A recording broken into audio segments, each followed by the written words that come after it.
I found a voice message dated tomorrow, and the voice in it was mine. I was scrolling through my phone late at night, just trying to wind down from another boring day. That's when I saw it. Tucked away in my voicemail inbox was a new message.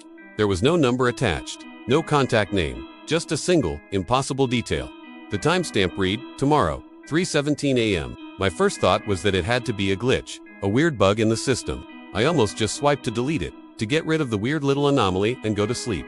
But a part of me, the curious part, couldn't let it go. What if it wasn't a glitch? Against my better judgment, I pressed play. And my blood went cold. A voice whispered from my phone's speaker, a voice I knew better than any other in the world. It said, "Hey, if you're hearing this, it means you didn't listen the first time." It was my voice. Not a close imitation, not a deep fake. It was me. Every little hesitation, every soft breath, every subtle inflection was perfectly, terrifyingly mine. How was this possible? I listened, completely frozen, as my own voice continued. The message went on, the tone becoming more urgent, more desperate. "Whatever you do, don't leave your house tonight." A shiver ran down my spine. "There's a knock coming. Do not answer it." My hands started shaking so badly I almost dropped the phone. Why would I send myself a warning like this? What could possibly happen that would make me try to break the laws of time and space just to tell myself to stay inside? The logic of it all was crumbling in my mind, replaced by a growing, primal fear. Then, just as the clock on my phone ticked over to 3:17 a.m., it happened.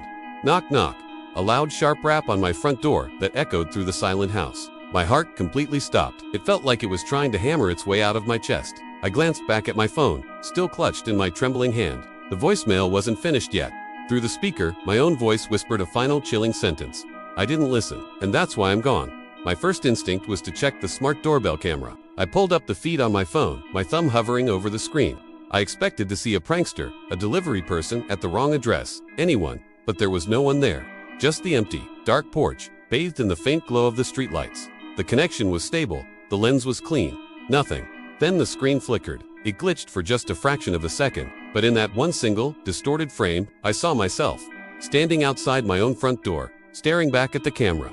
My mind raced, trying to make sense of the impossible image I had just seen. Was I hallucinating? Was this a nightmare?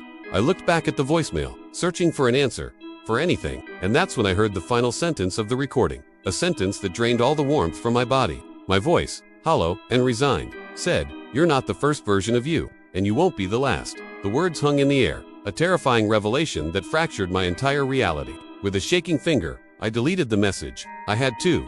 It felt like holding a cursed object. The second it was gone, the knocking stopped. Silence returned to the house. I didn't sleep a wink. I just sat there, staring at the front door until the sun came up. The morning light brought a fragile sense of normalcy. The world outside seemed unchanged. Maybe it was all a dream, a stress-induced hallucination. I tried to convince myself of that as I went about my day, avoiding looking at my front door. Everything felt fine, normal, until I picked up my phone again, and there it was. A new voicemail. Timestamp. Tomorrow, 3:17 a.m.